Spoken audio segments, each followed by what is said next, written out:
workshop. Yes, we made it home from the South Island and had a shave. Look at that. It's been a while since I've hacked it all off, but earlier in the week I thought, bugger it. It's time to get rid of all the animals and insects and things that are living in there, plus all the old food as well, bits of pie. Shave it all off, start again. So what do you think? Any younger? I don't think so. Anyway, let's see who we've got in the workshop today. Just bear with me a second while we get YouTube to catch up. Boom. There we go. Who is that chap? Don't even recognise him. There we go. Roger Heaps. Good morning, Andy and crew. Watching England versus South Africa in the background. Good man. Don't tell me the score. No spoiler alerts allowed. Virginia Governor. Good evening, Andy and crew. Hope everybody is doing well watching from South Africa. Good man. Welcome back to the workshop. I'm very glad to be home, to be honest. I was away for a very, very long period of time. Longest trip ever.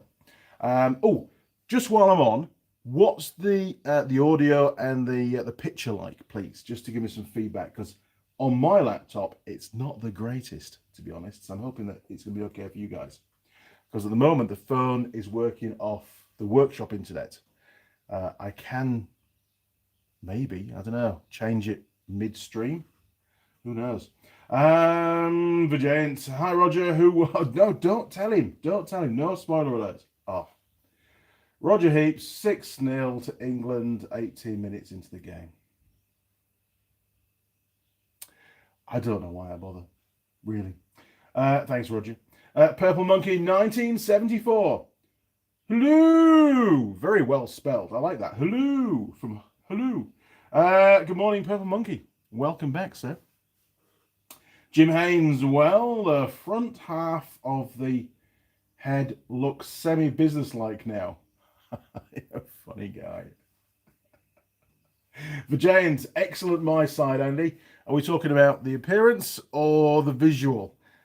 No, I'm pretty sure you're on about the quality of the video, right? Excellent, that's good news. So, the South Island trip, nearly 5 weeks away, 5 weeks bar a weekend.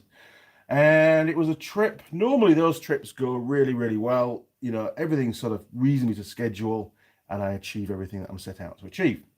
That's the normal plan. And I did achieve everything and a bit more, to be fair.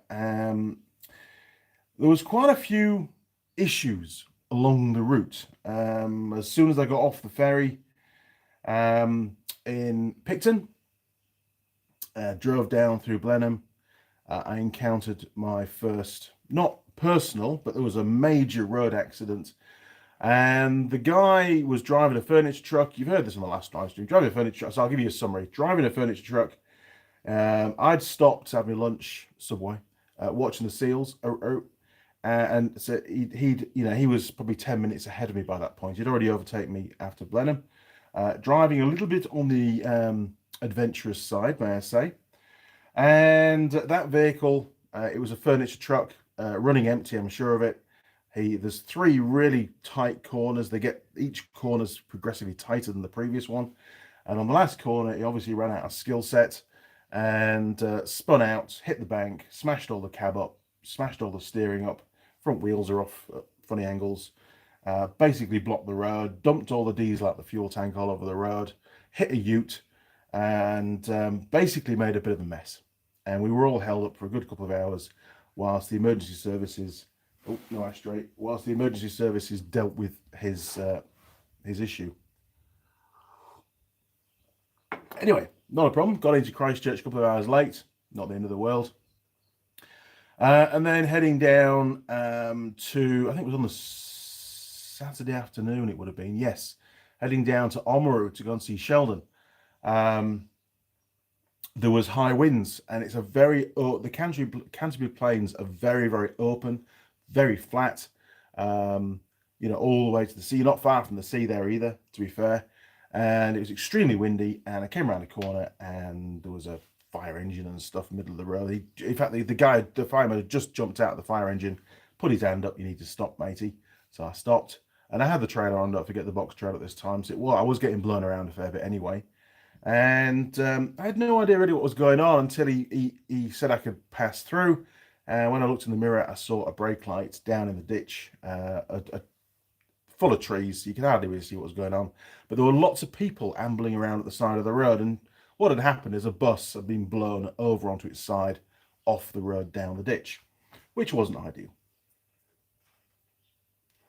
Oh, I missed one out. So while I was in Christchurch, while I was in Dunedin, which was further on, so I didn't miss it out. The next one, in Dunedin, I was in the Distinction Hotel. Very nice. Give them a little plug because they do a great job. There was an earthquake. And of course, they put me pretty much, I think it was on the top floor, 8th floor. It wasn't the penthouse, unfortunately. On the top floor, there was I was doing some admin work in the morning. I think about 9:14 in the morning it was, the earthquake. It was a very long earthquake. It went on for bloody ages, and the whole hotel is swaying around. So very unnerving. You know, do you think, oh, do I get out? Hang on a minute, I'm on the 8th floor. I'm not going to be able to get out. Probably the best place to be, on the top floor. At least you land on everybody else, right? So I thought, no, we'll just sit this one out and, hope for the best. Sure enough, everything was fine. So that's 3 problems so far. What else do we have? You might have to remind me, actually, because I may have forgotten some of them. The next one, from memory, was I had to go over to Wanaka with the ute and the box trailer, to go and collect some mountain bikes. Now, from Queenstown, there's 2 routes to Wanaka. One is the long way around, which is boring as hell. And the other route is over what I call the windings. That's a Yorkshire phrase. It's the Crown Range, which is, I believe, the highest road in the South Island, from memory. And it's extremely twisty. There's a lot of switchbacks at the start, at the Queenstown end. You've got to work your way up, which was fine. No problem at all going up. And the hill, the road going down to the side is a lot more progressive. It's nowhere near as steep. It's easy. But coming back, wasn't in a rush, wasn't going fast. Coming back, going down the windings to the stop sign onto the main road, the ute completely ran out of brakes. And I'm not saying, you hear this from some people, there were no brakes. That's because I'm not pressing the pedal hard enough, right? But I'm telling you now, that ute had 0 braking. I was hanging off the handbrake, pressing the brake pedal was straight to the floor. There was just nothing. I was really, really struggling to get stopped for the stop sign at the bottom. There was a car in front of me, and as I was approaching the yellow line, I was just hoping that the guy actually got to pull out and give me that extra sort of 5 or 6 meters to get stopped, because it was real push and go on that one. Did get stopped, maybe about a foot beyond the stop sign. Luckily, there was no policeman around, and the brakes had completely boiled up. And there was also, I believe, there's 2 ways that your brakes can fail. One is any moisture in the brake fluid, or the brake fluid boils. Any moisture, increased moisture content brings the boiling point down. That's bad. But also, if your brake pads get too hot, then they give off a gas, and that gas creates a gas pocket between the brake pad and the brake disc, and you've basically got no braking. And when we stripped the brakes down at the dealership, that was clearly what had happened. The calipers, the brake pads, the brake discs had massively overheated. We don't know why. I suspect it's maybe because the trailer brakes weren't doing very much, actually. They didn't seem to be doing very much, but I was only going steady. From then on, and I'm not a fan of auto gearboxes, from then on I slipped it into Tiptronic mode, or whatever you want to call it, where it pretends to be a manual gearbox, and you can use the engine braking as well. And of course, that made a massive difference. And in hindsight, maybe that's what I should have done the first time around. But shouldn't really have to do that, to be honest. The ute should have had sufficient brakes to cope with that. The front calipers got so hot that the dust seals melted.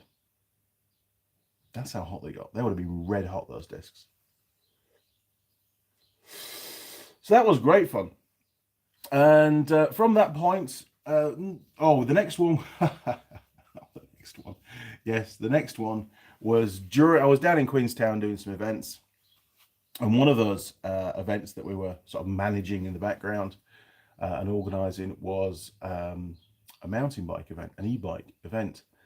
And this gentleman decided, he obviously, he said, a post event, he told me, oh, I've ridden loads of mountain bikes, and, you know, about 10 years ago. And we'd set them off down this little, well, not a footpath, but it was a proper cycleway, but around the lake of Queenstown. Very, very easy riding, probably about a 3 foot wide track in most places. Gravelly, you know, good surface to it, not too steep, just family stuff, you know, real easy going. Anyway, he decides with his mates to pedal off like a bat out of hell with the e-bike on full power.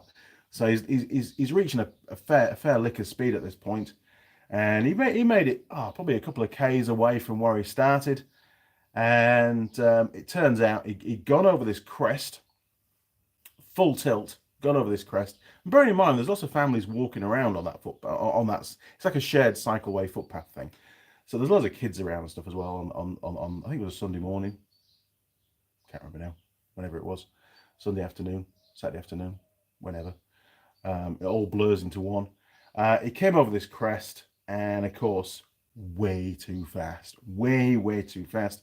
There was a bit of a downhill, so the track just dropped off, and then there was a narrow bridge. And given his speed, he wasn't really on the ground very much coming down. Wasn't any weight on his tires, and he couldn't quite get the bike lined up with the bridge properly, and he clipped one of the railings on the side of the bridge. And of course, that just spat him straight off, and he nosedived straight into the gravel track. And his helmet actually, I mean, luckily he was wearing one, you know. His helmet actually cut the top of his eyebrow, and so there was a lot of blood around and stuff. Anyway, his mate dropped us a pin on the map, so we knew where it was. Access was terrible. Took me a while to find out where he was. And it was about 100 steps down from the road down to the track that he was on. Got down there. A couple of my colleagues managed to catch up cycling down the track as well. They helped me out, and we got him up to the ute, and of course straight to A&E hospital, get him all stitched up.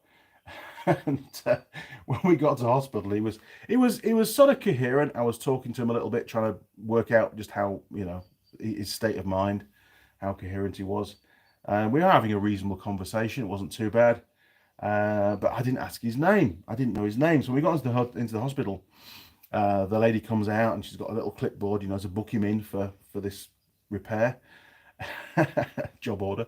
And she said, "Oh, what's his name?" I said, "Don't know." And he sort of looked at her, and he didn't really take in what she was saying. I says, "Oh, Stuntman Sam. Stuntman Sam. Stuntman first name, Sam second name." And she looked at me like I was an idiot, but she wrote it down on the form. That was the important thing. And she just laughed. I says, "To be perfectly honest, I don't know. You'll have to get his real name when he's a bit more with it after being patched up." But she just went off laughing her head off and ushered him into surgery.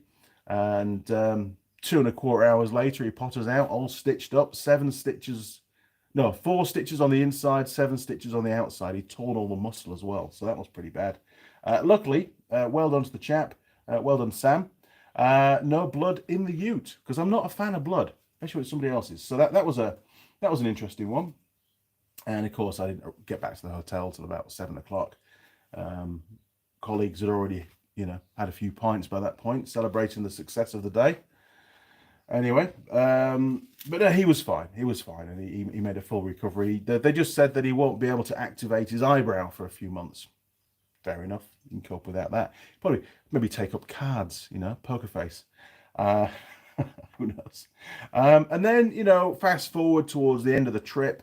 I'm coming off the ferry into Wellington, pretty tired by this point, just really keen to get to the hotel. Last stopover for the trip. And I'm coming down the gangplank, you know, the ramp off the ferry onto the dock side, the quay side. And it's obviously a steel ramp.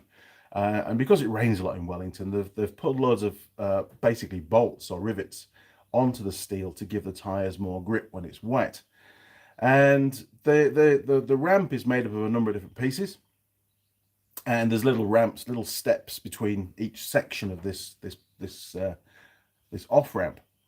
And I was just driving along, taking it really steady, just creeping my way forward to get onto the gangplank, and there's this almighty bang. You know, I'm probably a third the way down the off ramp at this point, and there's this almighty bang, and I feel this huge tug on the trailer on the back of the ute, and I'm like, what the hell was that? And I keep going. I'm only going about walking speed, and and then there's this almighty crash and this grating noise, and I'm like, oh, I know what that is. And I checked in the two mirrors, and sure enough, the trailer wasn't in alignment of the ute anymore. It was still following me because it's on a chain, but it wasn't in alignment. So the trailer had become unhitched from the back of the ute. Now that's really, really bad.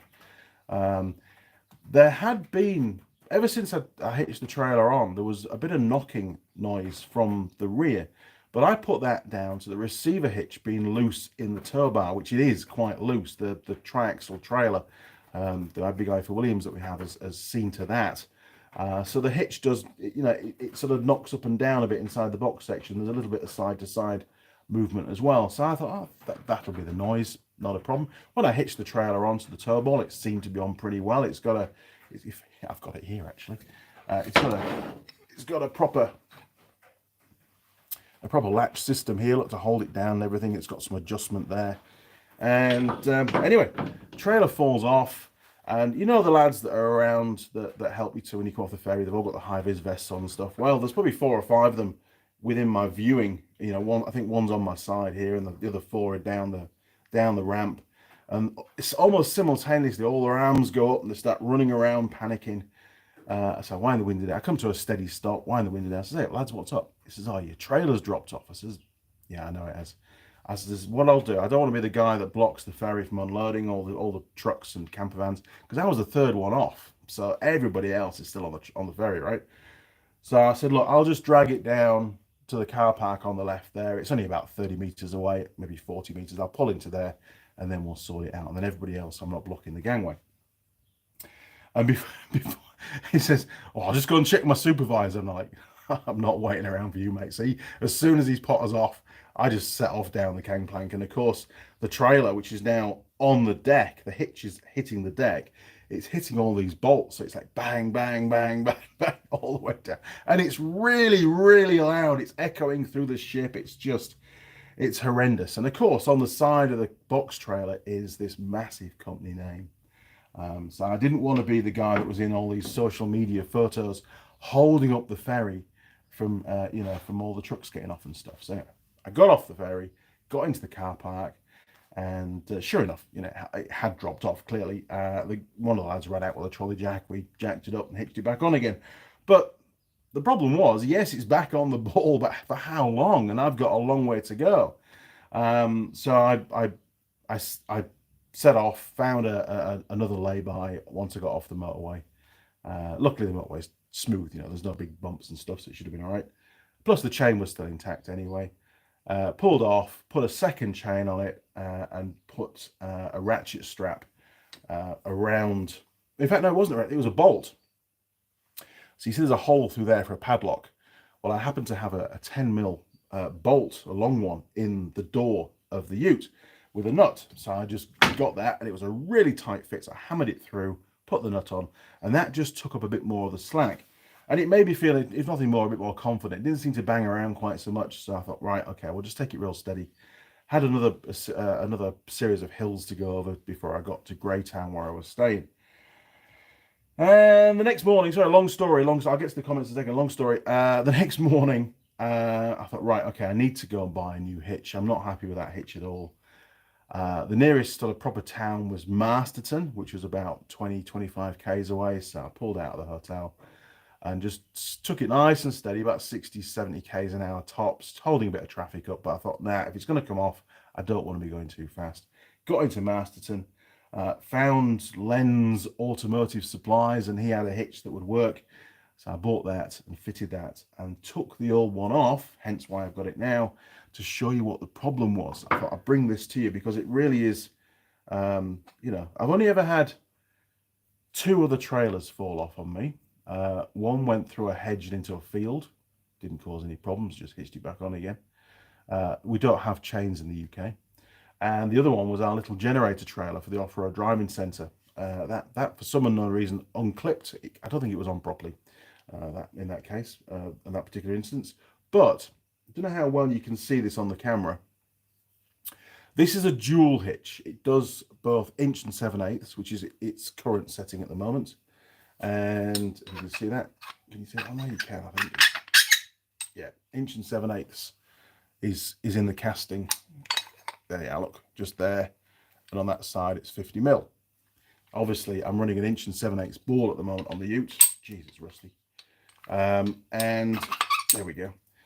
And I took a little look inside, and I noticed a few things, to be fair. First of all, I noticed that, I mean, you see I'm not very well on there. Trying to get some light. There we are. Look, can you see that round here, it's all worn away? And it's exactly the same on that side as well. You can see that side better. It's all worn away here. The casting has been eaten away. And then if you look on the end of the little plunger there, look, again, see it's all shiny. There's a big chunk of it missing there as well. Well, that's not ideal. And obviously that's an issue. And also this adjuster here, if you look inside, it's all the way up. It's worn away completely. It's never been readjusted. So I think the combination of the two, with the adjuster being too far back, has allowed it to be bouncing on the ball all the time, and that bouncing, that uplift, has slowly chipped away at these parts of the casting in these three positions here, which eventually, with that big tug as the single axle box trailer went over a pretty steep step in that off ramp, was enough to pull it off. You know, don't know. But anyway, it's very bad. So what I would suggest that you do, if you do tow trailers and they're a reasonably old hitch, well, first of all, make sure you've got a good quality hitch on there. I don't like these dual size hitches at all. There seems to be a lot of slop and movement going on. I mean, you can see, well, you can see there, look at that. So that's wear. It shouldn't be like that. So obviously when it's down like that, you've got a lot less hold on the ball than you would if it was in that position there, you see.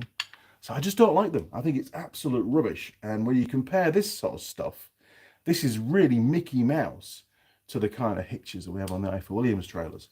This to me is like a domestic hitch that's meant for sporadic, time to time, you know, now and again kind of usage. It's not designed for long haul journeys, you know, like the one that I did, 5,000 kilometers I covered with that box trailer, and then it's going back out again, but it's got a brand new hitch on now and it's all good, and it's only an inch and 7/8, which is what most of the utes at work use. So I'm quite confident it'll be fine now.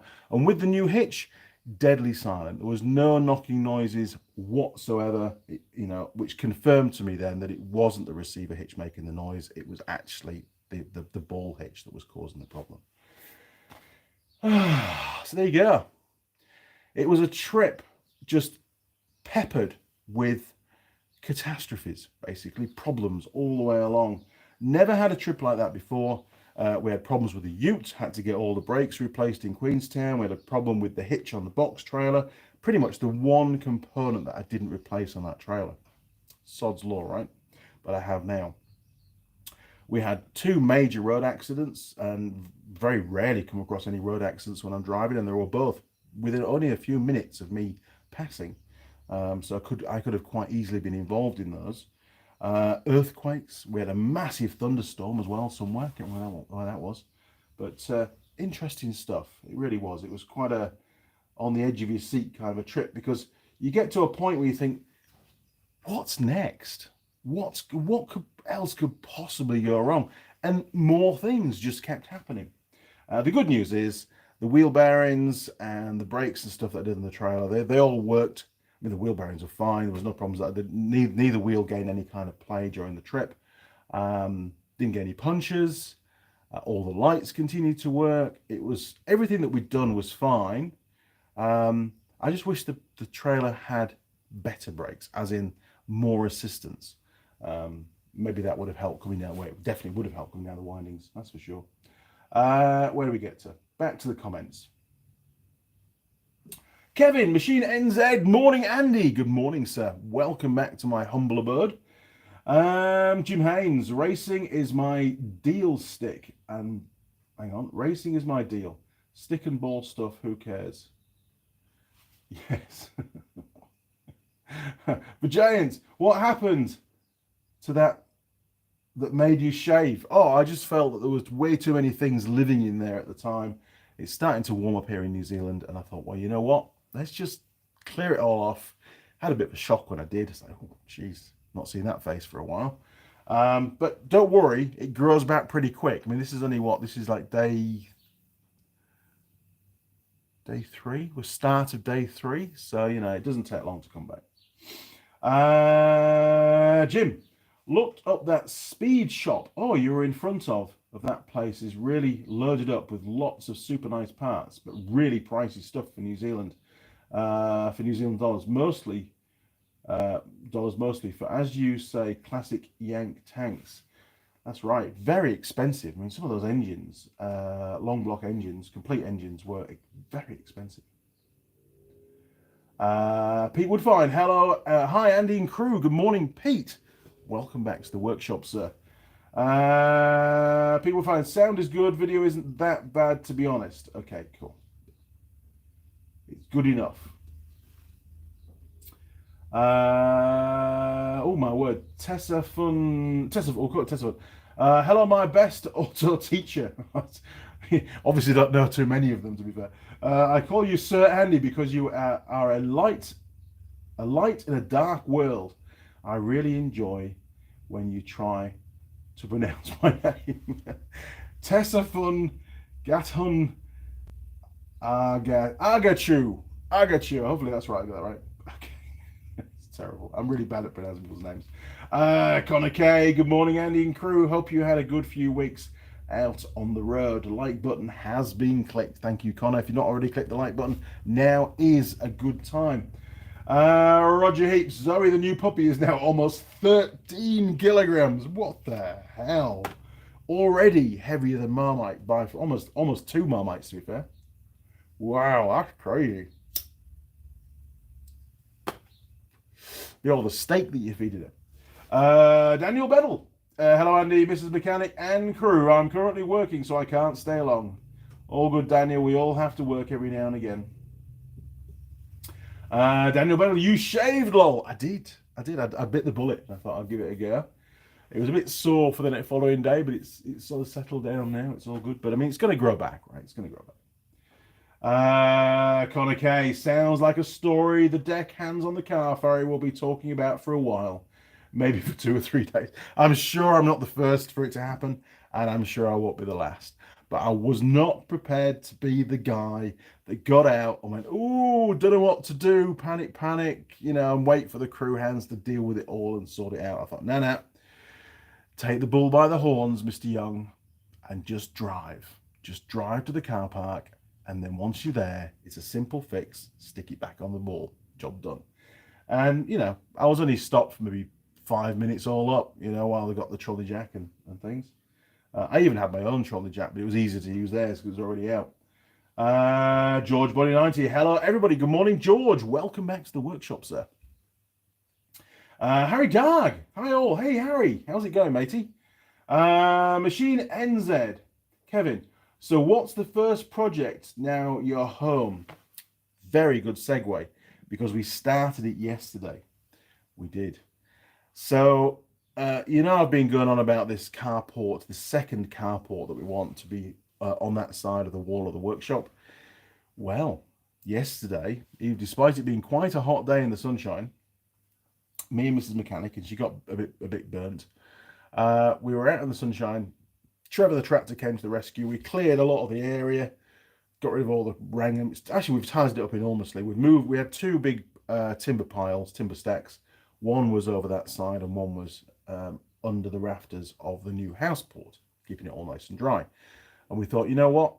We need to move that timber stack, the one that's, you know, on top of the retaining wall. It was we'd stolen a few bits of timber out of it. It was getting a bit rickety and it wasn't very stable. Marmite plays around there, because the tarpaulin collects a bit of water now and again, and it could have fallen over on it and it would have killed us. So we thought, well, you know what? Let's tidy up all the timber. We need some of the timber that's at the bottom anyway for the posts. Let's do that first. So we did that. An hour or so later, we had it all done. It was pretty quick. Got the posts out that we needed. We did a bit other tidying up and bits and pieces. Mrs. Mechanic cleared off a lot of we have some really nasty thorny stuff that grows over the workshop. There's still most of it there, but we had to clear this corner of the workshop, just behind Sheldon, the mill, if you know where that is.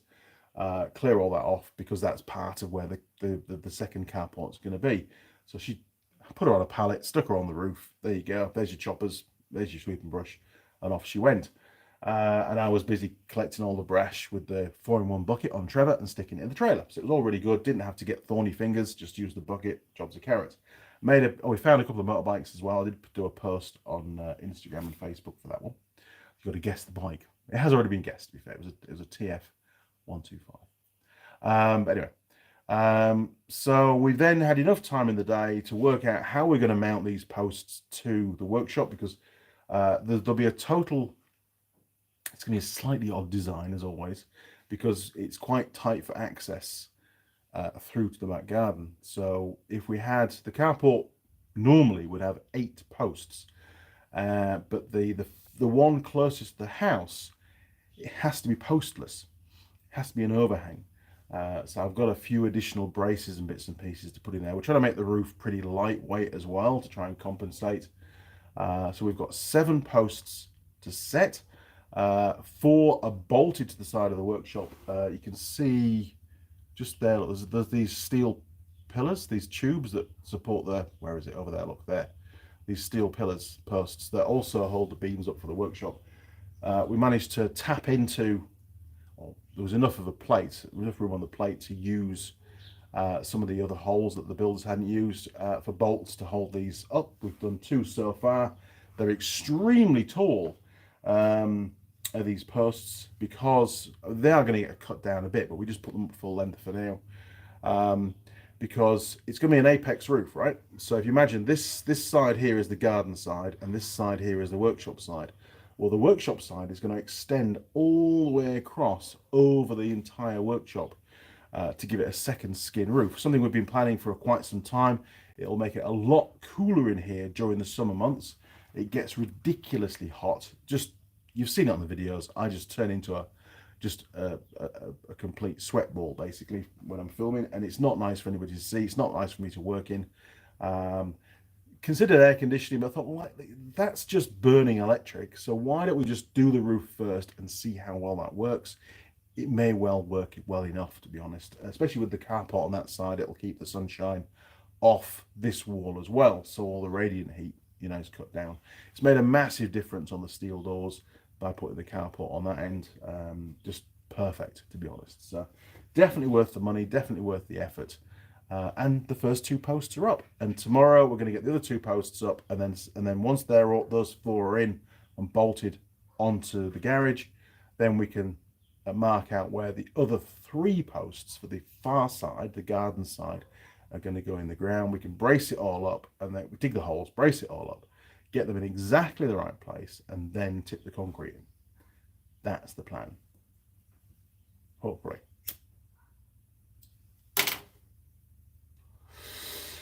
And then once that carport's finished, the one on this side here, I can move all the stuff that's currently under the house port that's going to be a deck, and we can do the deck over Christmas. So those are my 2 projects going on at the moment.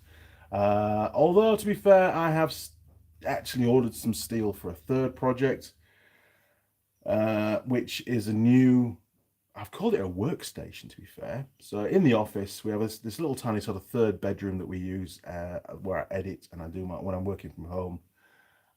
I work in there. It's got bunk beds in it. It's got a wardrobe in it. It's very, very tight and small. There's not a lot of room. Jim K, if you're on, you've seen the pictures. It's not a very nice place to work. The ergonomics are terrible. I often get a bad back when I'm working in there, because I can be sat for 8 or 9 hours sometimes just smashing out emails and bits and pieces. I tend to get very focused when I'm doing that kind of work. So the desk that I've got now is going to come out. It was only a cheap second-hand one that we got. That's going to go. The seat's going. We're going to basically build a workstation. Now, I'm calling it a workstation because it's got a shelf at the top as well, and it's got sides to it. The shelf at the top will give us massive amounts of storage because there's a lot of crap in there. Got all our filming gear, all that, the headset, loads of crash helmets. There's all sorts of riding gear. There's tons of stuff in there that we need to find homes for. So I thought a big shelf on the top as well would be perfect. Some storage down the sides.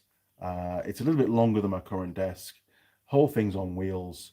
It'll have a couple of roll cabs as drawers, so it'll be almost like a little mini workshop as well. It'd be great for soldering and stuff in there. Don't tell Mrs. Mechanic, but it'd be perfect for that. There'll be lighting underneath that you can turn on if you're using it as a desk to do stuff. If you're working on the screens, you can turn that off. It's work in progress, but all the steel's ordered. Mrs. Mechanic said, "Oh, that'll be nice. I'll have one of those myself." So I've now got 2 to make. So we're going to be working together on those, and there'll be a good few days' work, but it's not a massive amount of work.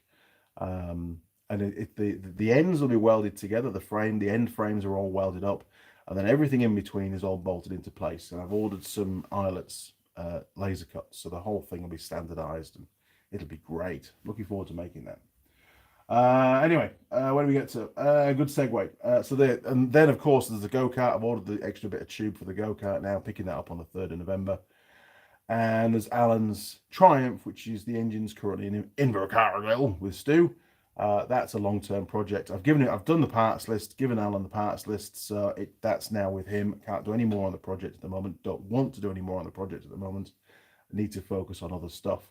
And I might do some more while I've got the MIG out doing the workstation. I might then also do a bit on the next episode on the go-kart as well, because once all the tubing's done, then we can then look at what engine we're going to fit, which was a DR200. We can start to do the engine mounting stuff, get all the welding done, and then it's just a case of it needs to be painted and assembled, basically.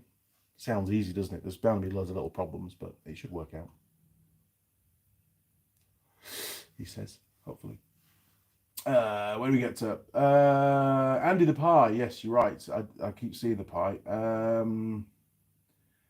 Alish, don't you have electric trailer brakes? I've used them when MT. It has got electric trailer brakes on that box trailer. There's a video of me actually doing the work on them, putting new shoes in and new electromagnets and stuff. Just didn't seem to work very well. Didn't like them, to be honest. The ones on the little adventure trailer, brilliant. They work really well, very powerful. Box trailer, quite the opposite. Just rubbish, to be honest. My truck brakes went out. Oh dear.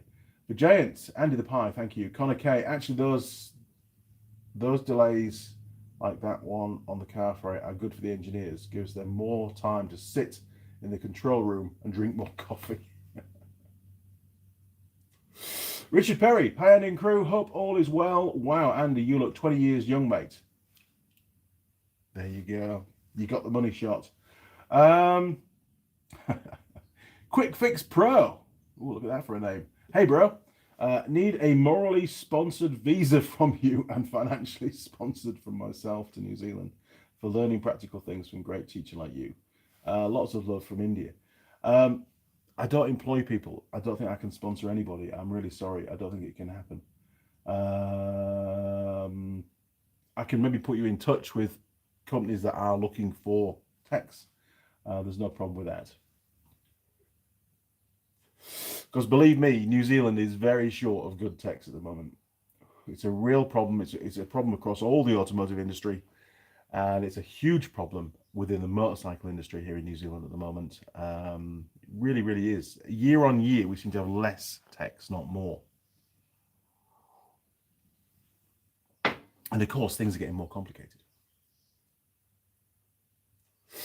Right. Sorry, desk.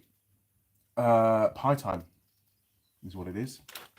Okay, we have Dad's Pies pepper steak. Don't think we've done it yet, so fingers crossed. Here we go, because I'm getting hungry.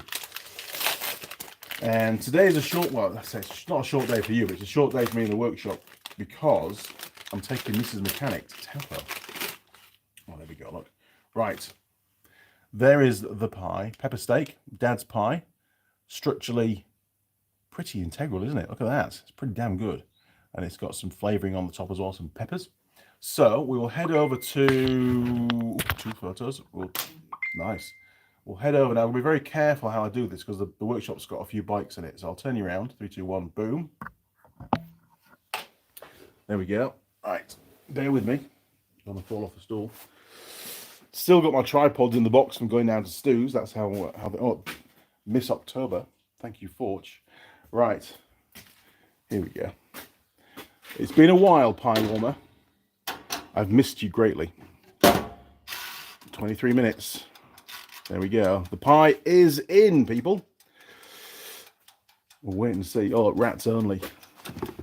I ran out of... You know what? The other day I thought, I just fancy a nice peanut butter sandwich. We'd run out in the house. Now, I nearly came outside to get this. And I thought, no, that's for the rats. You're not to eat that, Mr. Young. No chance. Right, very carefully down this end. See how this... I didn't tidy up yesterday. It's most unlike me. I tidied up a bit because I've been using the planer, and the workbench was just a mess. It really, really was. But anyway, such is life. Alan's bike, by the way, is now in 2 different places, and the fuel tank has to go to Auckland because it's going to get painted. So it'll be spread across New Zealand with his bike. Right, turn you around again. 3, 2, 1, boom. There we go. Oh, you got a close-up shot of the shave. It's not very clean shaven anymore, is it? There we go. That should work. Right. Oh, almost. That's better. That's better. There we go. Much better. Right. Where do we get? I've done my back in, by the way. It's been bad for the last few days. I don't know how I managed that. Well, I do actually. I was in Motueka. When was it? Golly, a while back now. My penultimate call? Yes. Penultimate course. It was last week on, I think, the Tuesday afternoon. I think it was. I can't remember now, to be honest. One of those days. And I had to get a couple of I had to get a motorcycle crate. It had 2 motorcycles in it into the box trailer, and it was a very, very tight fit, and we're using a fork hoist to help, but it wasn't that much of a help because we couldn't get all the way in because the back door of the trailer goes up, and the boom, or the boom, I suppose you'd call it, the up and down bit on the fork hoist would hit the door. So, you know, we had to push it in and lift it and jiggle it around and things, and it was a bit on the heavy side. So yes, put me back out, and it still hasn't recovered. And I think after yesterday, it's going to be a few more days before it recovers now. But tomorrow we're going to be, like I said, going to be cracking on getting some more posts put up, so there's no rest for the wicked. Mike Adams, howdy y'all. Taking a break from fighting a seized brake line fitting in a wheel cylinder. Oh dear. On an old car I bought last weekend. Yes, they're always a pain, aren't they? If you've got the kit to make up a new brake line, you can always cut the brake line off and maybe get a socket on there. Plenty of freeing oil, maybe a little bit of heat. Are you fitting a new wheel cylinder? If you are, does it matter? You know, can you mutilate it? What car did you buy, Mike? What is it? Kevin, off now, Andy. A day in the shed for me. Nice. Just sent you a couple of pictures of the Hoglet V-Twin. Nearly finished. Just some finishings to do, and then start for the first time. Pics on Facebook. Right, well, let's have a little look at that. This sounds brilliant. I think you've done an awesome job with that. Let's have a look.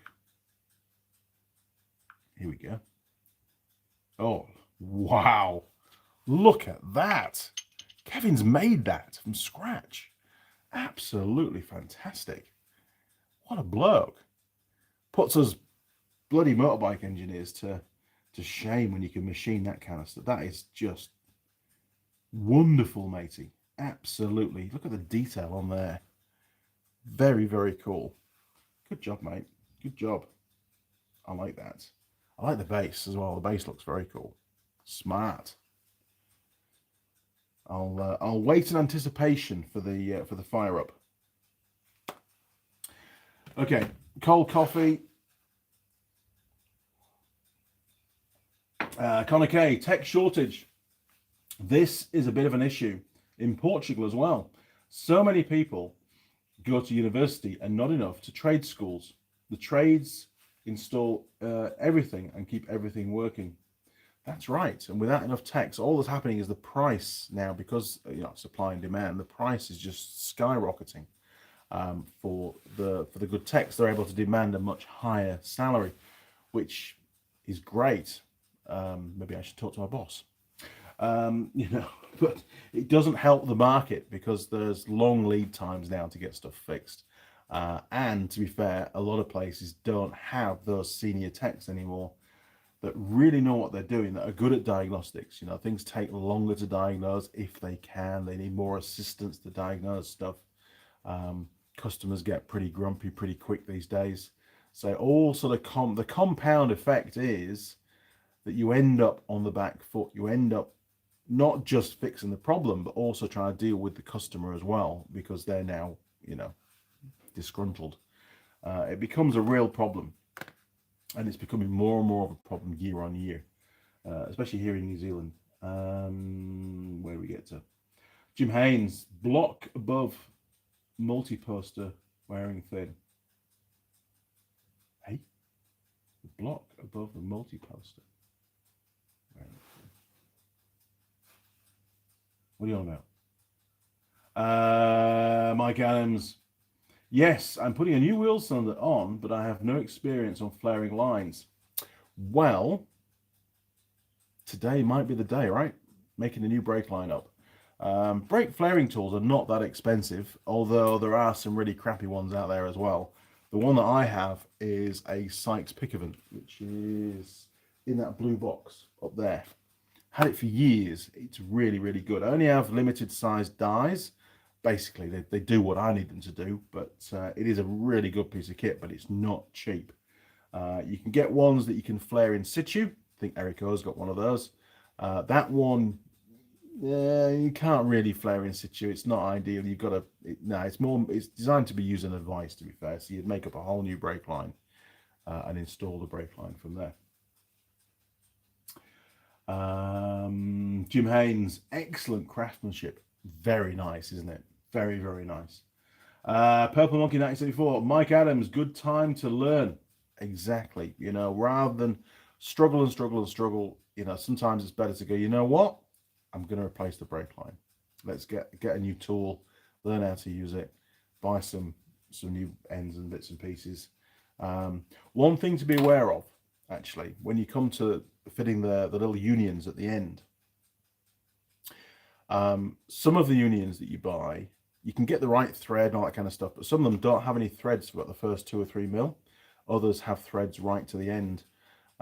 Make sure you get the right one, because I've come across many, many examples where they've used a union with no threads for the last 2 or 3 millimeters when it should have been threaded to the end, and all you end up doing is pulling the threads in the wheel cylinder because there's not enough thread contact.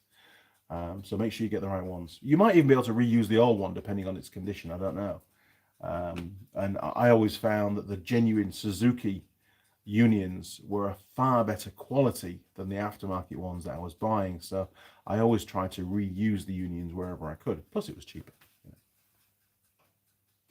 Where we get to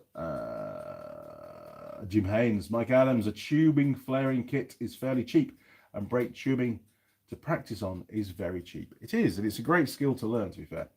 Jim Haynes, quick fix for pro guy. Absolutely. Steve Robb, good day, mates. Now then, Steve, look, I've shaved. If you just joined us, I shaved a couple of days, well, 3 days ago. Very different look, I know. It's probably not going to stay this way for very long, to be fair. I don't know. We'll see. Summer's coming, and it's a lot cooler without a beard. Don't know. We will see. So Steve, how is life? What are you up to? You keep firing out the videos, and I have watched a few, not all of them, to be fair. You do way more videos than I do, but it's really good to hear from you, matey. Steve, for those that don't know, Steve was a great help when I first started the channel in giving me advice on thumbnails and the way to design a thumbnail and make it unique to that video, but also recognizable as well. So the design of my thumbnails that you see on the videos, a lot of it is testament to Steve's input in the early days. Otherwise, they wouldn't have been anything like what they are. They're not the best thumbnails in the world, and I'm sure, but they are distinctive. There's nobody else on YouTube that has those little corner tabs that give you an indication of the subject matter of that particular repair job, whether it's brakes or electrics or whatever. I thought that was a really good idea. And it makes it really obvious and distinctive when you're searching through YouTube for videos you know instantly that that's an Andy Mechanic video. And there's over 800 of them on there now. It's pretty cool. Where do we get to? Mike Adams. I bought a 1977 Ford LTD Landau 4-door Y pickup. Is down transmission and transfer repair. Going to cost $4,500. Jeez, the car was $900 to get by with. $4,500. Big chunk of money in it. 1977. What will it be worth once it's all fixed up? That's that's an interesting question. Quick Fix Pro. Thanks, Jim. George Bonnie 90. Flaring lines isn't hard at all. Watch a few videos and do a few practice flares. It isn't hard. It isn't hard at all. You're right. PM 110. Clean shaven looks better. And younger, mate. I don't feel any younger at all. I really don't. Not with my back as it is at the moment. I tell you, I've definitely slowed down the last couple of days. But it was funny when I got home, which would have been not the Friday just gone, the Friday before that. I got home about 6 o'clock, I think it was, just after 6 o'clock, maybe after 6. I was pretty knackered, to be honest. I was really tired. It takes a lot out of you, that kind of a trip. And don't forget, you know, in the middle of it all was 9 days in Queenstown, helping with the setup and the running of numerous events down there, and then the pack up as well. And just even just the palaver of towing the trailer around, the parking, the towing wasn't a problem as long as it stayed on the back of the ute. Just finding places to stay that I could park the trailer at safely, you know, somewhere that was reasonably secure, reasonably level ground, because the trailer doesn't have a handbrake. I had to buy some wheel chocks when I was in Queenstown to make sure it wasn't going to blow away. Just all that extra stuff, you know. A lot of running around, a lot of hitching up, unhitching, using the trailer each day, parking it back at the lockup. Because in Queenstown we couldn't park the trailer at the hotel. There was just no parking, basically. I did manage to get the ute parked in the underground car park. It only just fit, but they said, oh, you can park it in there, because that was our main vehicle for the events. So all worked pretty well. Even got to use my flashing light, which was excellent. After all that, it worked. Quick Fix Pro. To be honest, Andy, a little bit of beard and moustache looks better though. My personal perspective, no offense. Hey, it's all good, and I'm of the same train of thought with that, to be honest. I haven't been clean shaven for many years. I mean, I do shave it all off every now and again, but I very quickly grows back, and I'm pretty confident it's going to grow back pretty soon. Yes, it's not something which I could cope with all the time. There's already a fair bit of stubble going on, so you know, give it another week, it'll be back to normal. So probably on the next live stream, probably it'll be beard as usual. Connor K, compression fittings are easy as well, and the fluid line tools aren't very expensive either. Cool. Thanks, Connor. Jim Haynes, I use most nickel copper tubing these days, as it's easy to work with and passes all safety specs in reasonable countries and doesn't rot away again. Here in New Zealand, it has to be copper only, or sorry, steel. Here in New Zealand, it has to be steel. That's right, because I brought with me a lot of my nickel copper, and they don't like that here. They don't like it at all. They only like the steel stuff. It's weird. Hey, that's just their choice. It's all good. Use the nickel copper and make sure you put plenty of underseal on it, right? It's all good. I've never had any problems at all with the nickel copper at all. And it doesn't rust. That's right. It's good stuff. Marcin. Hi, Andy and chat. Please tell me if I'm not late for pie testing. No, there's a tasting. There's definitely still the pie in the pie warmer. At least tell me what's the score. All the best. Don't panic. I do have a score actually here where I could good segue. When I was down in Oamaru, we did, remember the day I was outside Sheldon's place and it was pouring rain and the traffic was really loud? I went to Coupland's Bakery in Oamaru and we scored them 95. So we've got this one to put up as well on the wall of pie scores. There was another one, but I didn't score it, which was fine because that was one in Invercargill and it was just too cold. I couldn't bother, to be honest. And I think I'd already had the pie. I'd already had it, so there was no point in scoring it. So Martin, hang in there. We'll be on with the pie shortly.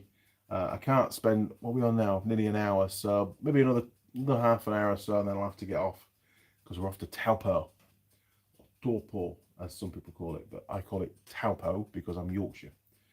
Now then, Mike Adams going to drive the car until I can come up with the money to repair the truck. The maximum value of the car in excellent condition is $7,500, according to Cali Blue Book. But street value I've seen at $9,000. Wow. Second-hand cars, the prices definitely seem to have elevated. I got an offer the other day, yesterday actually. Ben called me and oh, Tool Girl Holly. Here we go. Bear with me, people.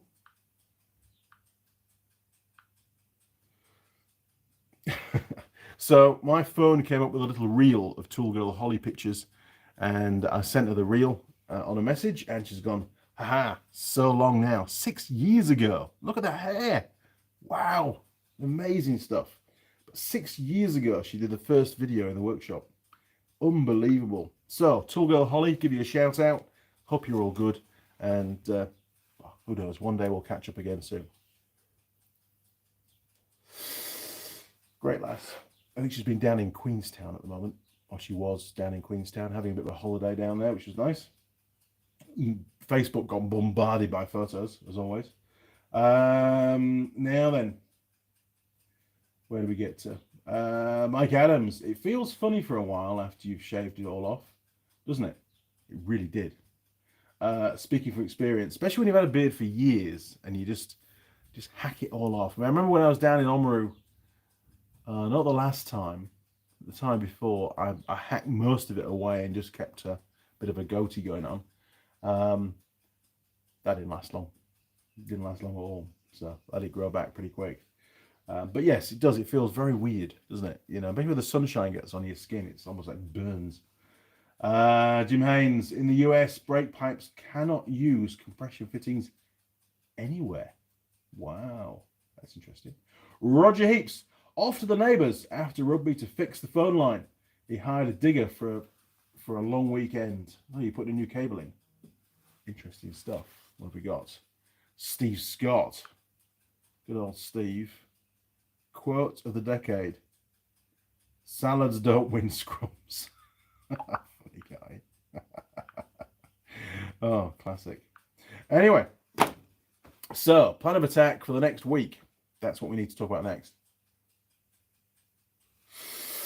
So tomorrow is Labor Day here in New Zealand. It's a bank holiday, so hence why we're doing some more work on the new carport.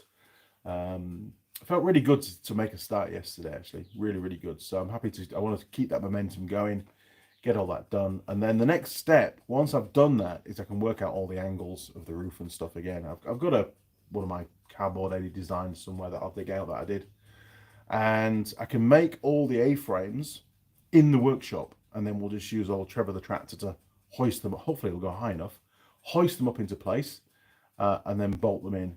And then basically all we've then got to do is put a couple of bits across top of the posts to link them all together, and then all the roof battens to go on, and then it'll be the corrugated iron, and that'll be it. It will be done, and it'll be awesome. Loads more shade, lots more dry storage, and then we can crack on with the deck at Christmas time. And then once the deck's done, the following year, we can make a start landscaping the back of the garden, getting it ready for the big shed down the bottom of the garden, which we're going to build as well. More storage, because man, there's just so much stuff. It really is. It's ridiculous. So Monday is doing that. Tuesday, I'm working from home in the office. I have got a ton of admin work, probably more than I've ever had to do before. that's been building up while I've been away. I'm not going to get all done on one day. There's no possible chance. There's also another thing that I might have to, that might railroad everything I've got planned. That if the information comes through, that I've got to jump onto that pretty quick. Wednesday, Thursday, I'm in Rotorua, doing supporting a couple of day events down there, up there from here. And Friday, back home, admin work. Sunday's an interesting one. Sunday morning will be the live stream. I'll do a live stream that morning. And then we're going to flick up to Auckland after lunch. Mrs. Mechanic is going to fly down to Queenstown. She's spending some time with our youngest daughter, Eloise. She'll be down away for 2 weeks. The second part of her adventure. The first part is hiking around the mountains around Queenstown. The second part is she's going to be picking up that little Suzuki Carry that we purchased, and she's going to be driving that back. And she's got a number of little tasks to do on her way back. She's going to film it all, and she's going to put it on a YouTube channel, and it should be quite interesting. She's doing the Molesworth track in the Super Carry thing, and a few other little tasks along the route. She's got to get the ferry. I'm going to meet her in Wellington with the trailer. We'll chuck it on the trailer, and then she can have the Sunday, the Sunday that she arrives back, she'll have, in the car just chilling out. So that should be pretty cool. So it's just me and Marmite for 2 weeks. It is. So interesting times coming up. So yes, working from home on the Friday. Saturday, probably doing some more on the carport. And then the Sunday, there won't be any work in the workshop that day at all. It'll just be a live stream, and then poof, off we go. And that's about it, really. The week after, Mrs. Mechanic will be away, and I've got a few flights coming up around New Zealand that week. Got a few on-farm visits and dealer visits to do regarding some field research that's going on at the moment. So I'll be away as well. So Marmite, for the first few days, will be with Ben up in Auckland. So I'll take Marmite up when I go up to the airport with Mrs. Mechanic, and we'll drop Marmite off as well. So yeah, we're all, Marmite's in Auckland. I'll be flying around New Zealand. Mrs. Mechanic will be in Queenstown. Crazy, isn't it? All the stuff that goes on in the background. Where do we get to? Jim Haynes, Mike Adams, can you get a universal piece of brake line close to the length you need and just bend it to fit? We have sections pre-made for you can buy here. I didn't know you could do that. Roger Heaps, no neighbour wasn't trying to find the phone line, but turns out the digger had other ideas. Oops. Oh dear. Well, tomorrow we're going to be using the auger on the back of Trevor the tractor to do the post holes. Oh, there's a massive spider. There's a massive spider. Hang on, bear with me while I've rid of that. Turning around, 3, 2, 1, boom. Now, brake cleaner is extremely good. I mean, you can see the spider. There he is. There's Mr. Spider. Test the brake cleaner. Oh, yes. Perfect. Job done. I like that. Right. Sorry, spider. Don't do spiders. Right. No smoking for a while. Woof. Very, very flammable is brake cleaner, especially the Forge stuff. It's incredibly flammable. Now then, Mike Adams, my problem at the moment is I'm stuck at the house with no wheels for a couple of hours. The women are out and about. Guess I can work on something else until they get back. Well, you can still try and keep freeing it off, but I think it would be prudent to replace the brake line at the same time. You probably end up doing that anyway. Mike Adams, I think I'll do that. Jim, just got to wait for the wheels to go to the parts store. Jim Haynes, Mike Adams, propane torch, and then soak it with spray oil to put on a smoke show and hose and hope it comes off. Absolutely. Man, that pie needs to be ready. Just go and check on the pie. 3, 2, 1, boom. All this running around. Is it going to be ready? It must be ready. It has to be ready by now. I'm starving. Oh, look at that. Good timing. Is it going to go ping? Oh, look at that for timing. Perfect. It's going to be really hot. Right. Couldn't have done that. Oh, geez, that's really... Oh, stick it on there. Wow. Wow, that's hot. Look, live stream. Turning around, 3, 2, 1, boom. Now, Mrs. Mechanic was going to bring me another coffee half an hour into the live stream. I think she's a bit late. Oh, God, right. Right, I'll get rid of the cigarettes because we've already had 3 cigarettes today. We'll leave those alone. Terrible. Got the pie. Okay, let that cool down for a second. So, go-kart. Oh, yes, so go-karts. The steel that I could get, obviously the tubing size must be, I think they come out of the States, those go-karts. The tubing size I cannot get. It's better. Coffee, hang on. Oh. So, I can't get exactly the same size tubing. This is the largest, really thick wall tubing, the main chassis rails, you could call them. I can't get it here in New Zealand. I've had to get the wall thickness. I've had to go up about 1 millimeter in diameter of tubing, so there will be a slight difference. Nothing I can do about that. That's just, I've tried quite a few places. Nobody does it with a 3.5 mil wall. Bloody spider's back. What the hell? Or is it his mate? I think it's his mate. It's a smaller one. So we'll have to work around that, but at least it's got the strength there, right? That's what we need to do. As regards the tractor steering box update, the steering box casing and the shaft with the worm on it, that's currently in Auckland, and the owner, Dinesh, has now sourced the bearings. He's going to then send the whole thing down to Sheldon in Oamaru. And Sheldon, I'm not too sure if Sheldon knows this yet or not. Sheldon's going to machine the shaft up, if he can, to suit those bearings. Ideally, I could do with it here first to work out, to do Sheldon a drawing. So maybe I've got to capture that first and then I'll send it on. I'll deal with it on Tuesday when I can get hold of Dinesh. We'll work it out. But that's sort of in the final stages now. As soon as that shaft is machined, we couldn't get the right size bearings in the end on the OD. Most bizarre. So we're going to have to get the steering box casing machined slightly, both at the top, where the top bearing sits. That needs to be machined out, which is easy. But we also need to get the bottom bit machined out a fraction as well to fit those new bearings. So there's a bit of machining work. How was that? There's a bit of machining work going on, but that one, we've pretty much sussed it out. We know what needs to be done. It's just a case of getting the machining work done now, and then we're good to go. Mike Adams, CarQuest has a non-flammable brake cleaner. I just bought a can this morning. I don't mind it being flammable. I don't mind at all. It's quite useful, in fact, it being flammable. But, in fact, it's all evaporated away now, so we're all good. It's all gone. Right, pie. Let's do the pie. So, those that have just joined us, this is a dad's pie pepper steak. And a quick check around. Now it's cooled down a little bit. So there we go. Look, looking forward to this. I don't have as many pies that I'm trying to cut down. And now that the summer's coming, I've had a lot more. I like chicken Caesar salad. I do. With a little bit of, little tiny bits of bacon in there is really good as well. Not a fan of the anchovies though. No anchovies whenever we have a chicken Caesar salad. Okay, I'm going in. It could be really hot.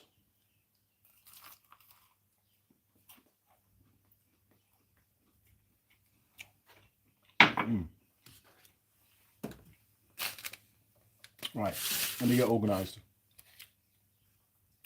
So far it really is just pastry. So the pastry's okay. It's pretty bland, to be honest, but we'll keep going.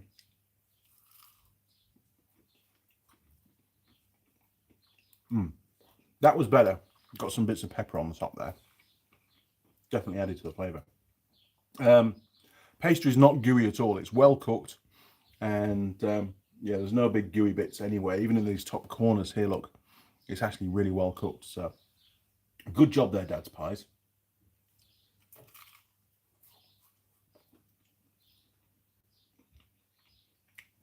Now, I don't think you see this on the camera, but there's a discoloration area here. This pastry in this area here is actually quite thin, and that brown sort of tinge that you can see, that's the meat on the other side, because my thumb nearly went through it then.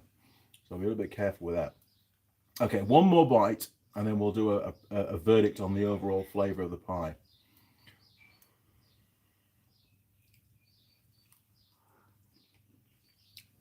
There you go, look. Very peppery. There's a lot of pepper in there. So the flavour of the contents. It's all right, I'm going to leave it a 7. It's not bad, actually, for a dad's pie. Holy crap. Hang on. Hang on. Bear with me. Big spider. Whoa. Turn you around. Jeez. Look. I think because I've been away... Don't get your brake cleaner on you. Bear with me.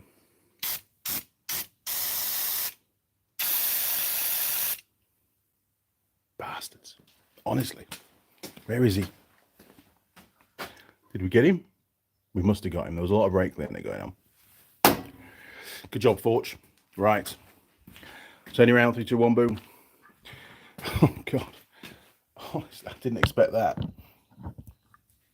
Right, I'm back. Normal duties resume. Oh, that brake cleaner actually is wasps. It is fantastic at killing wasps and bees and all that kind of stuff. Bugs. It's not so good on cockroaches. I haven't found something that will kill cockroaches properly, other than my boot. My boot works pretty well. But with the wasps, and we have quite a few wasps around here, I've caught them in mid-flight before because it's such a good jet of spray. But as soon as it touches them, they just like get stunned and they drop to the floor, and then I just stamp on them. And it's a really good technique. It works brilliantly. Okay, one more bite.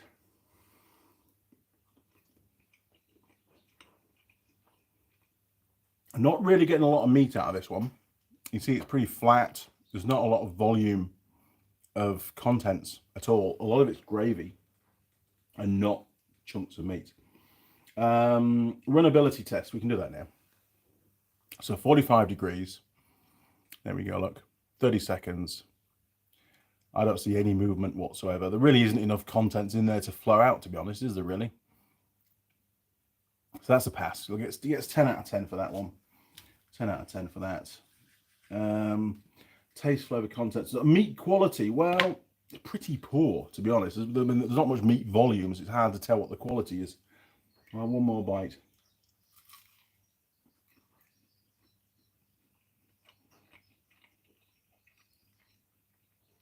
I mean, what meat there is actually pretty good. I've not had any gristle and stuff yet. I'm going to knock the taste flavour down to 6, though. Actually, I think. Meat quality. Oh, there you go. There's a bit.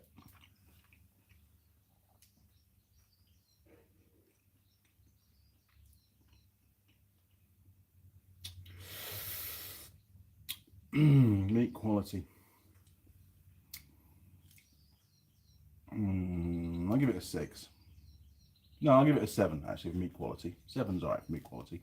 Because quality isn't quantity. It's only the quality. Pie to crust ratio. Well, so contents to pastry ratio, really. There's a lot of pastry because basically there's not a lot of filling. So it's not that good. I'm going to give it a 4 for that. Availability logistics. Well, Dad's Pies, we got this one from a supermarket, which would have been, I think it was Pack and Save. Pretty sure it's Pack and Save. So there's a lot of Pack and Saves around. Dad's Pies are readily available in a lot of the dairies, the little corner shops and stuff, supermarkets. Because you can buy them from a supermarket, you can buy them online. So I'll give them an 8. I think 8's about fair for that one. There we go. Pastry taste rating. Well, the original bite was just pastry, but we'll give it another go.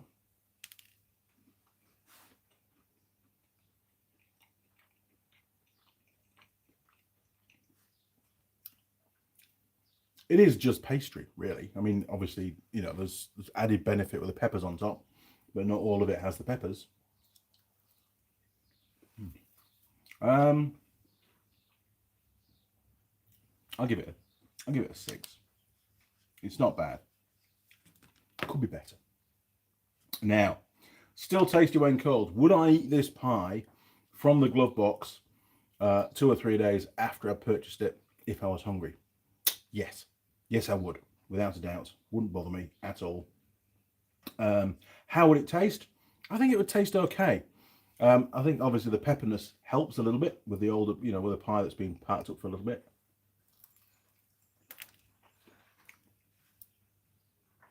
There's something in here. There's something around. I heard a noise. I wonder if there's a little mouse kicking around. So I'm going to give it... Well, no, we'll leave that one till the end because it is cooling down. We might be able to revise that score. Packaging design. Pretty smart, actually. It's quite traditional, very distinctive. Colour-coded for whatever kind of pie you're buying. So the pepper steaks are blue. I like the font that they've used. It looks quite traditional. Only downside is there's no window. You can't see what you're buying. Now, it's one of those paper bags that's got the plastic lining and it's perforated. See all those little tiny dots? Well, they're all perforations in the plastic, and they do that so that they can go in a pie warmer in the bag.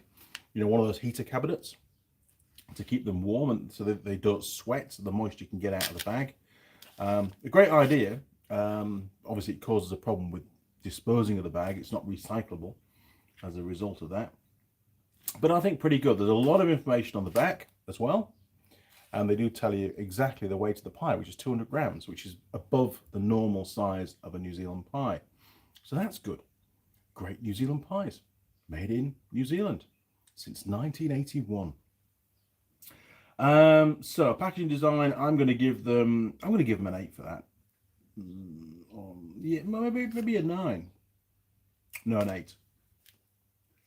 I'll give them an 8 for that one. We've seen a lot better. Recyclable score. It isn't, is it? Does it tell us what to do with it? Oh, hang on. There's somebody at the door. That could be my fresh coffee. Hang on a second. Keep your eye open for spiders.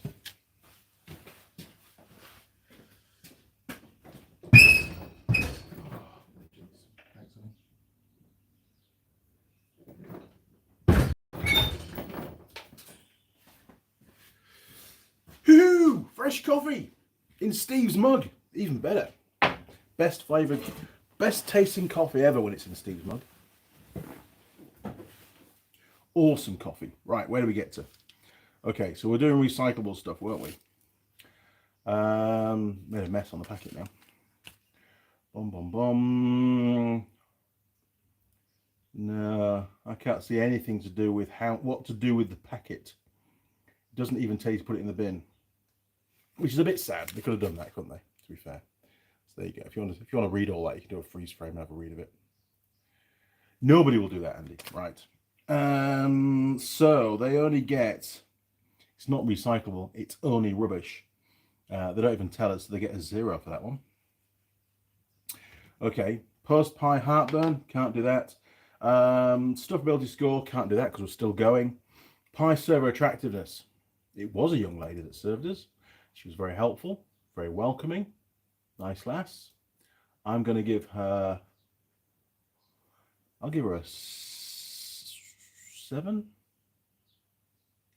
I'll give her a 7. She got herself well presented for the day, did her hair nice, good job. Okay, so what we've still got to go? We've got structure for partners. Well, it's behaving itself incredibly well. Here I am holding it with a single hand and no concerns whatsoever. So there was that one little bit underneath that was a bit thin. There's a rat. That was a rat. So the rats have moved in while I've been away. That stands to reason. Okay. Stuffability score. Well, there's only one way to find that out, and that's to eat the rest of the pie. So here we go. Oh my word. You guys are enthralled in the pie review. There's no comments whatsoever.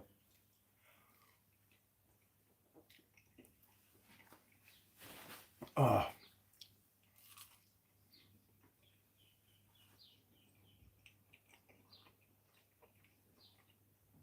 It's not a bad pie. I would have it again for sure.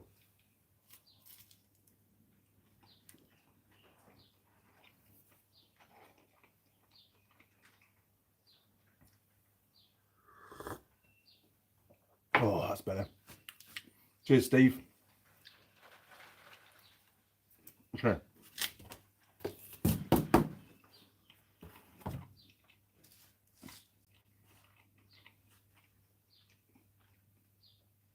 £200 pie, pepper steak, Dad's pies, job done.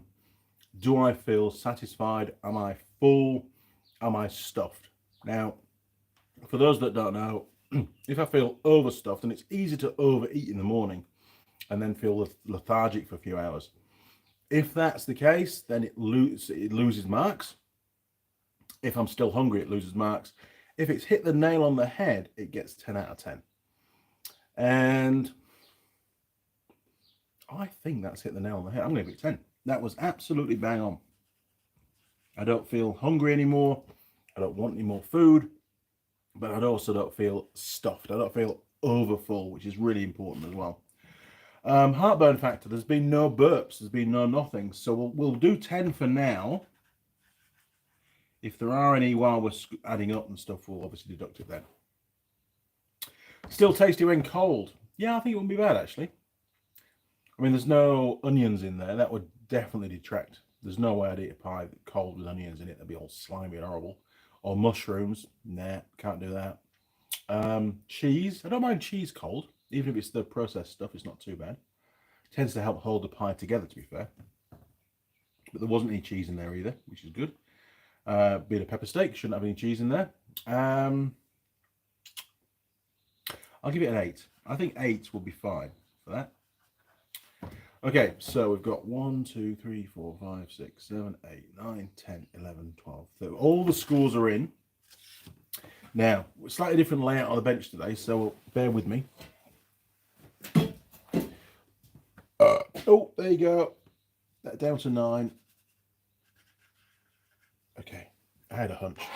Right, turning around, 3, 2, 1, boom. Bear with me. Terrible photography, Mr. Young. Oh, got to turn that round. Got to get the notch.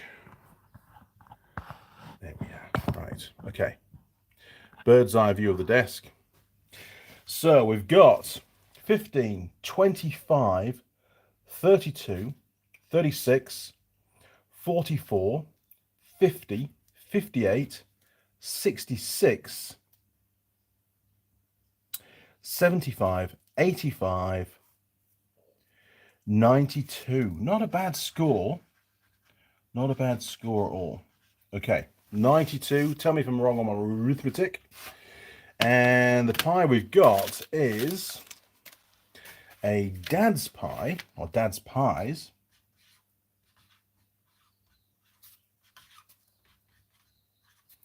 Pepper steak.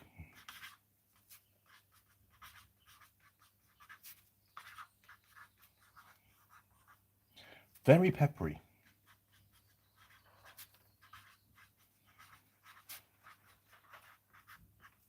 And it's still burning my mouth now. Not from the heat, but from the peppers.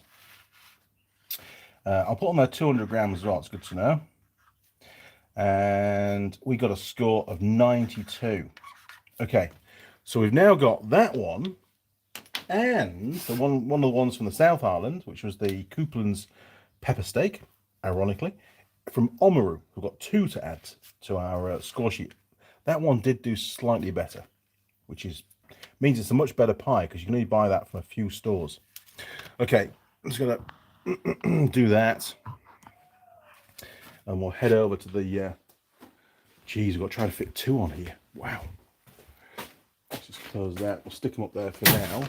Right. Oh, geez. Oh, that was lucky. That was really lucky. Okay. So 90. Oh, that's easy. 95. There you go. Coupland's Bakery, Oamaru, 95. And we've got Dad's Pies Pepper Steak, that's today's pie, at 92. Okay, 92 will fall. So we've got to bring all these down a bit. Perhaps we can take those down. Dum dum dum. Way. Bake Shack. Sort him out. Terrible filming, Mr. Young. Terrible filming. But anyway, it's all good. You guys don't mind, really. And Dad's Pies. Pepper steak. Very peppery. At 92. Look at that. 2 more on the wall of pies. That's a lot of pies, Mr. Young. It is. Way too many pies, really. Right. Back to the bench, trying to keep all the bikes out of the shot because I get told off for that. Turn you around, 3, 2, 1, boom. No more spiders. We definitely got him that time. Sort the camera out because it's all over the place. There we go. Okay, where do we get to? John Nuttall. Hey Andy, when did you last fire up Trevor the Tractor? Yesterday. Trevor the Tractor did quite a bit of work yesterday. He was doing some gardening. Top tractor. Did extremely well. Very useful. We used forks at the start because I had some timber to move around. And then I switched to the 4-in-1 bucket and did some proper gardening with the bucket, actually. Mrs. Mechanic was quite impressed. We even found a motorcycle in the bushes. So I dragged that out. I put a picture on the book of faces. He is overdue his first service. I have picked up a full service kit for it. I've now managed to secure a proper, genuine Kubota service manual for that tractor. So there will be, in the near future, a video on doing a service on a Kubota tractor, which I think will be quite useful to quite a lot of people. I don't think there's that many videos out on YouTube covering tractor servicing. And with Trevor being, you know, a pretty popular tractor here in New Zealand, and I'm sure around the world, Kubota tractors are all over the place, should be quite useful to people and interesting as well, you know, because tractors are a little bit different to cars and motorbikes and stuff. And I have to be totally honest, I've never serviced a tractor. I've serviced my Kramer Allrad 312 SC loading shovel. We did an oil change on our International Drott, and of course we did many services, oil changes on our Unimog as well, U1000 Unimog. That was pretty cool. Never did the oil change on the Zill though. We had a Zill 131. It never did enough miles before we sold it, you know, just check the oil level, it was fine. But yeah, we will do that. So I've got the manual so I can include all the proper specs and stuff. Found it very, very, very difficult to obtain the service manual for that tractor, which again will make the video quite valuable because it will contain all the proper information that you need to do the job. They seem to, you know, Kubota are very, very restrictive on who gets that information, and it took me quite a few favors to get what I needed. Luckily, I've got friends in very low places, right?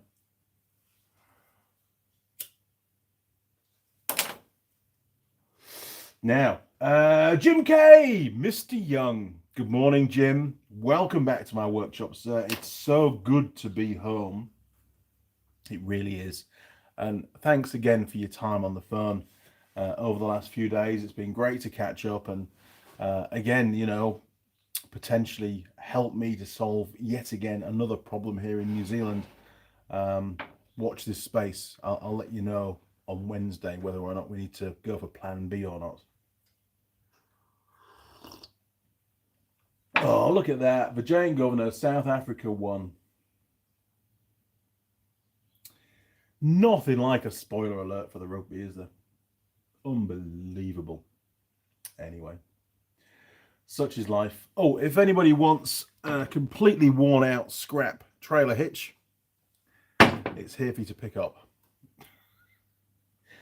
Bloody terrible design, to be honest. I'm sure it's fine when it's new and if it's used just now and again on a little trailer to take the rubbish to the tip or whatever. Yes, not a problem. But for a big heavy box trailer like that, no.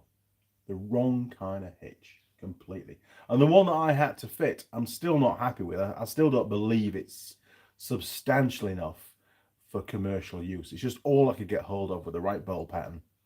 And I could fit that day to get home safely. It wasn't expensive. It was like $60.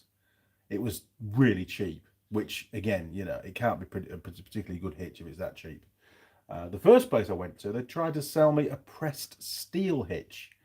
And I just looked at the last and I was like, are you serious? I said, have you seen the trailer? You know, I said, realistically, it weighs nearly 2 tons when it's loaded up. That's a pressed steel hitch. I said, it'll destroy that hitch. It won't last 5 minutes and then the trailer will be off down the road on its own. And she had no idea. Poor lass. She had no idea about trailer hitches.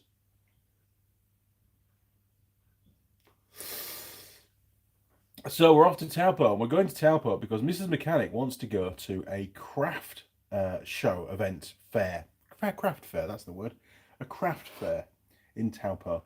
So it's only fair, you know, to get it. It's only fair to take her around. I've not seen Mrs. Mechanic for quite some time, and we're trying to spend a bit more time together. Yesterday was good fun, and again, we're working again tomorrow together, and I'm at home on Tuesday. So it's quite nice to be grounded, you know, at home, in one place, just getting back to normal life. Because life on the road, yes, it's fun, but after nearly 5 weeks, it does get quite tiresome, and you do miss just the ability to jump on your sofa, well, not jump, to sit on your sofa, put the telly on, and just relax. Because I find in a lot of the hotel rooms, the only real place that's comfortable to sit is on the bed. And you end up lying on the bed, watching telly and falling asleep. And it's not quite the same, you know, it's not that comfy. I'd rather have a sofa, to be fair. And the room in Queenstown that we got, not we, I was on my own, obviously. The room in Queenstown, part of the brief for the room is, being a rep, I have a lot of work to do on an evening. I need a desk, right? So anyway, in this room, it wasn't a desk. It was more like a footstool. It was tiny. It wasn't even 2 foot off the ground, and it was maybe 2 foot square, and that's all I got. I ended up having to sit on the floor with my legs through this footstool thing and my laptop on it to do any kind of work. It was just ridiculous. And I had hours and hours of admin work to do on an evening. And again, that's probably what's killed my back, to be honest. It just was not good at all. You know, just the basic necessities. It was a nice room, don't get me wrong, but it really needed a desk. And I nearly asked them, I said, can you put me a desk in the room? But I didn't want to cause a problem, you know. English. The Giants, they just got lucky. If you can't be good, be lucky, right? That's what Erico says. I live by that. I am a lucky chap. Touch wood somewhere. I've got rid of all the wood. Can't do that. Hey, one of my lights has stopped working. That's not good. So the time is 1 hour and 33 minutes. We are done. This is it. We've run out of comments. I've run out of things to tell you. Had a great update. Been good to catch up with you all. It's been nice to be back in my workshop doing a live stream. It's very different in the workshop to when I'm on the side of the road working off the back of the ute, for sure. Far better sound quality, probably much better internet as well.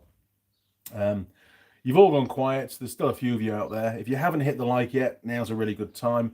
For all those that have supported the channel over the years and continue to do so, thank you very, very much. I really appreciate all the help that you give me. Without you guys, there would not be an Andy Mechanic YouTube channel. That is for sure. Until next time. Here we go. We've got one more. Jim Haynes. I knew there was another comment coming. I thought you were going to tell Mrs. Mechanic wanted to go to the sprint car race as they've started up in New Zealand. Oh, she'd like that. In fact, oh, good segue. Just before we go, I took a picture. You have to bear with me while I find it. It wasn't too long ago. It's in here somewhere. Bear with me. Bear with me. Where is it? The hell's that? Oh, yeah, the snorkel. There. Look at that. Nice. That was at the petrol station the other day. So I got a picture for Ben. I only got one picture, but I got a picture. That was going up to Auckland to deliver the box trailer back on Monday. As if I hadn't done enough driving already. Baytown Park, I think. Oh, where the hell's that? Let's have a look. I know this is a funny end to the live stream now, isn't it? Baytown Park.